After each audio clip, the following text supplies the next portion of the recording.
Bonjour, mon nom est Richard Matt, thérapeute et maître en Reiki, magnétiseur, hypnotiseur et conseiller et conférencier en psychosomatique. Aujourd'hui, ce qu'on va parler? On va parler des 10 choses à ne pas faire pour être heureux. Les 10 choses à abandonner pour être heureux. Et oui, vous avez très bien compris, les 10 choses à abandonner pour être heureux. La première chose, l'approbation des autres. Vous savez, il y a beaucoup de gens, quand ils ont envie de faire quelque chose, c'est quoi qu'ils font? Ils attendent vraiment l'approbation des autres pour faire quelque chose. S'il vous plaît, ne faites pas ça. On sait très bien que 90 et 95% des gens sur cette terre, ils se foutent bien de nous autres. Vous avez envie de faire quelque chose, attendez pas l'approbation des autres. Faites-le donc vous-même. Et vous allez être heureux. Si vous ne faites pas l'approbation, si vous attendez l'approbation des autres, vous allez attendre longtemps. Vous savez, sur cette terre, on ne peut pas rendre tout le monde heureux. Il y a des gens qui vont être pauvres. Il y a des gens qui vont être contre de ce qu'on fait. S'ils sont contre, ça se peut. S'ils sont pour, ça se peut. On ne peut pas changer ça. On est trop sur cette planète. Alors, n'attendez pas l'approbation des autres. Si vous avez envie de faire quelque chose, faites-vous confiance et s'il vous plaît, faites-le. N'attendez pas l'approbation des autres. La deuxième chose, la colère et le ressentiment. Vous savez, quand on vit dans la colère, on ne vit pas dans le moment présent. On vit dans le passé. C'est normal. Quand il t'arrive quelque chose, tout de suite après, qui est le futur, c'est plus le moment présent. Qu'est-ce qui s'est passé? C'était dans le passé qu'on a eu la colère et non dans le moment présent. Alors, s'il vous plaît, quand vous êtes en colère, posez-vous la question. Ça vaut-tu vraiment la peine que je sois en colère envers cette personne-là ou envers ce qui m'est arrivé? Je devrais-tu vraiment être en colère? Vous savez, quand vous êtes en colère, on n'est pas heureux. Et dans la vie, soit tu es heureux, soit tu es malheureux. Tu ne peux pas être les deux. Tu ne peux pas être heureux et être malheureux. Tu es malheureux, tu n'es pas heureux. Tu es heureux, tu n'es pas malheureux. Bien, la colère, c'est la même chose. Quand tu es en colère, tu ne peux pas être heureux. Fait que tu as le choix vraiment entre les deux. C'est sûr qu'il y a des fois, c'est normal qu'on soit en colère. Il y a des gens qui vont faire vraiment des choses qui sont très graves pour nous. Ça va vraiment nous mettre en colère. Mais 90-95% des choses, quand on est en colère, je pense que ça vaut la peine d'y penser. Ça vaut-tu vraiment la peine que je sois en colère pour cette situation-là ou pour la chose que la personne nous a fait? Ça ne vaut pas la peine. Passez par-dessus. Oubliez ça. Ça va être vraiment mieux dans votre peau. Si vous ne savez pas comment, je vais vous donner un truc. Moi. Quand vous êtes vraiment en colère envers quelqu'un, si vous voulez vraiment ne plus être en colère et vous voulez vraiment être heureux, pardonnez à la personne ce qu'elle vous a fait. Vous allez dire, tu fou, Richard? Pardonnez ce qu'elle m'a fait. Oui. Quand vous pardonnez à quelqu'un, vous n'êtes pas obligé de lui dire que vous avez pardonné à cette personne-là. Gardez-le pour vous-même. Et juste vous, vous allez savoir que vous y avez pardonné. Et en faisant ça, vous savez, il y a toujours des ondes qui se promènent sur cette terre. Peu importe des ondes positives, peu importe des ondes négatives. Mais si vous avez vraiment pardonné à cette personne-là, il y a quelque chose qui va se passer en elle. Il y a des clics qui vont se faire. Peut-être qu'elle va regretter ce qu'elle vous a fait. Peut-être qu'elle ne le regrettera pas non plus, mais ça me surprendrait. En lui pardonnant, il y a quelque chose qui va agir envers elle, que peut-être qu'elle n'aimera pas ce qu'elle vous a fait. Et vous, vous allez vous sentir beaucoup, beaucoup mieux. Parce qu'en pardonnant à la personne ce qu'elle vous a fait, votre corps va fonctionner mieux. Vous allez être en paix avec vous-même. Mais quand vous la voyez, cette personne-là, vous n'êtes pas obligé de dire « Hey, Fred, je t'ai pardonné. » Non, non, non. On ne dit pas. Faites comme si rien n'était. Vous n'êtes pas obligé de la revoir non plus. Vous n'êtes pas obligé de lui sauter dans le cou. Mais ne lui dites pas que vous lui avez pardonné et votre colère va partir. Ça reste vraiment dans votre tête. Ne lui dites pas.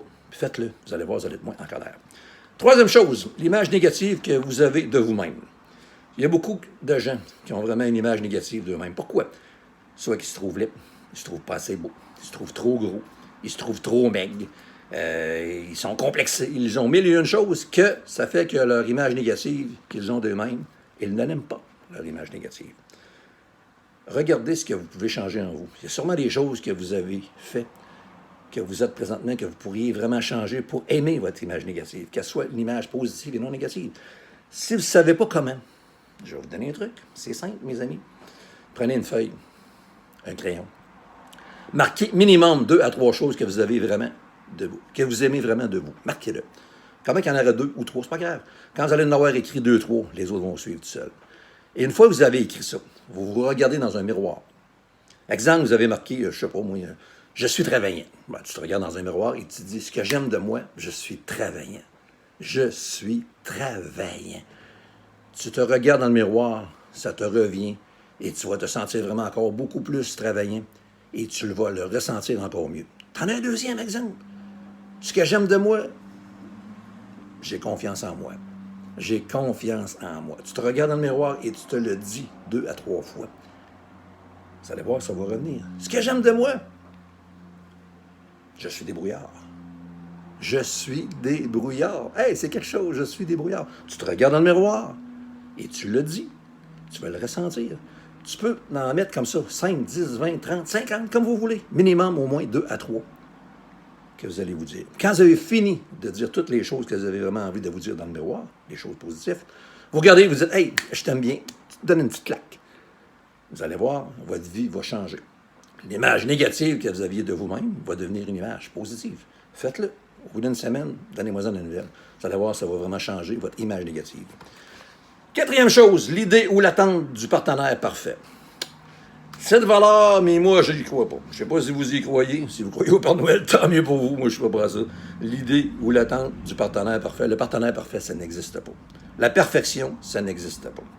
Fait que si vous attendez vraiment d'avoir un partenaire parfait, vous allez attendre longtemps. C'est impossible d'avoir un partenaire parfait. Vraiment impossible. La vie parfaite. Ça, c'est le 5e point. La vie parfaite. C'est quoi pour vous, la vie parfaite? Là, c'est pour moi. Hey, avoir une vie parfaite dans tout ce que l'on dit, tout ce que l'on fait, tout ce que l'on pense, ça se peut pas. La vie parfaite, moi, j'y crois pas. Mais je crois une chose, par exemple. Si des fois, tu passes une mauvaise journée, dis-toi, aujourd'hui, c'était peut-être de la merde. Mais demain, ça va aller mieux. Hier, ça allait pas bien. Aujourd'hui, ça va mieux qu'hier. Demain, ça va aller encore mieux. Aujourd'hui, ça va pas bien, mais je suis sûr que demain, ça va aller mieux. Ça peut pas toujours bien aller. C'est impossible.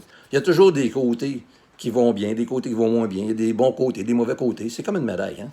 Tu ne peux pas avoir une vie parfaite, c'est impossible. C'est comme l'attente du partenaire parfait. C'est impossible aussi.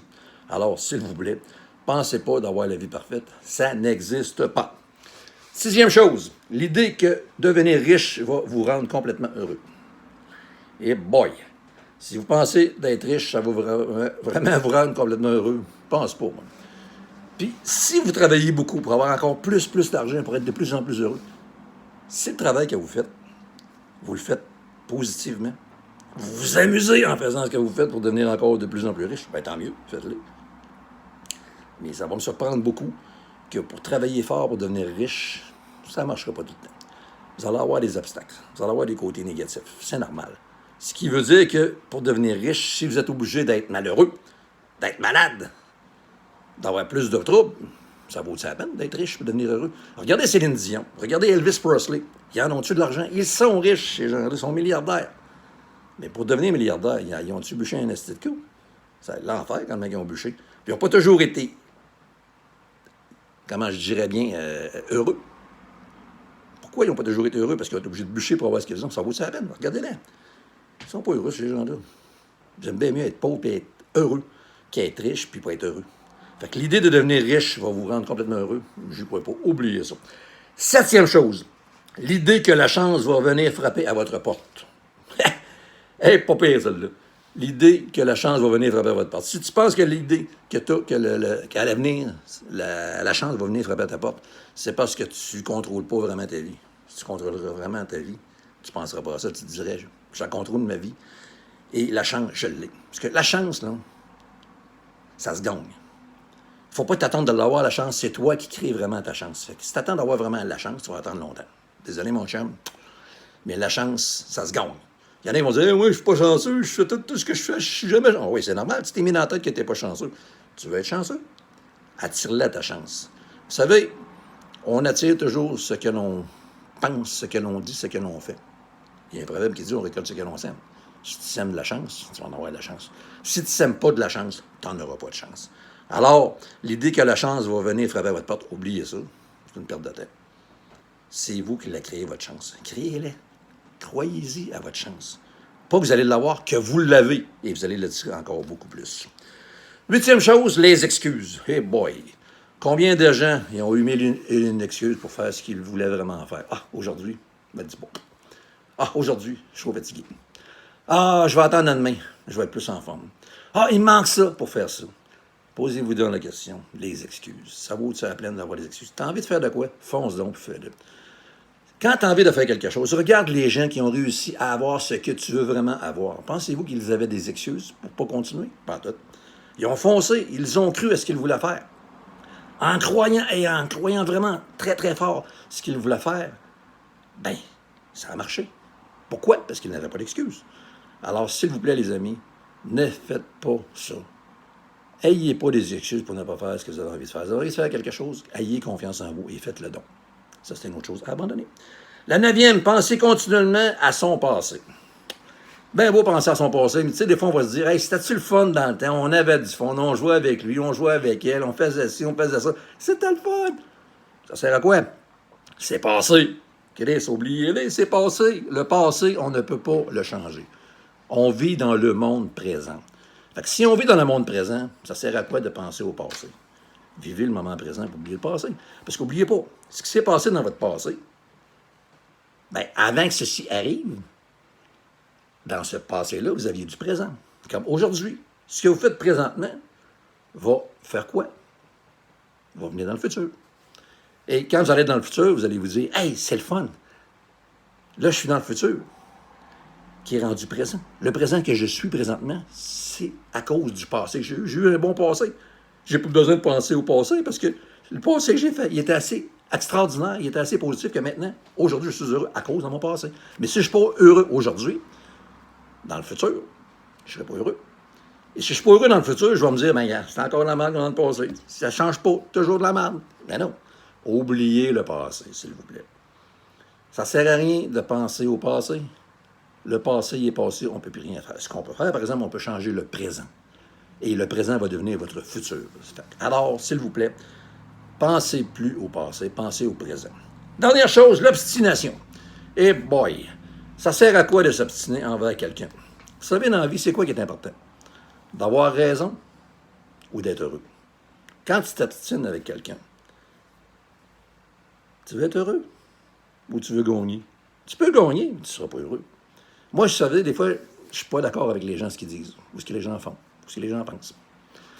Dans ce temps-là, je leur dis, écoute, j'aimerais ça que tu m'expliques ta façon d'agir, ta façon de penser. Moi, c'est drôle, je pense pas comme ça, mais j'aimerais ça comprendre la façon que tu penses pour m'aider peut-être à penser comme toi. On ne sait pas, peut-être ça va arriver un jour. Peut-être que ça n'arrivera pas, mais explique-moi le nom. C'est important de le faire. Essayez pas d'avoir raison, ça ne donne rien. Tu veux vraiment être heureux ou tu vas avoir raison? C'est quoi qui est le mieux des deux? Être heureux ou avoir raison? Moi, j'aime bien mieux être heureux qu'avoir raison. On va être honnête avec vous. Alors, voici les 10 choses que j'avais envie de vous dire. Les 10 choses à ne pas faire pour être vraiment heureux. Si vous faites ça, les amis, soyez convaincus, et je suis convaincu à 100%, que si vous êtes présentement heureux à 10%, faites ça, vous allez l'être encore plus. Si vous ne l'êtes pas, vous allez l'être encore plus heureux. Je suis convaincu que ça va vraiment vous aider. La prochaine fois qu'on va se revoir sur cette prochaine vidéo, je vous parlerai des 10 autres choses à ne pas faire pour être heureux. Si vous avez aimé ça, partagez-le avec vos amis. Si vous n'avez pas aimé ça, oubliez-les. C'est encore mieux. Mais j'espère que vous avez aimé ça. Alors, n'oubliez pas les 10 choses à ne pas faire pour être heureux. C'est ce qu'on vient de parler. Si vous avez aimé ça, merci. Bye.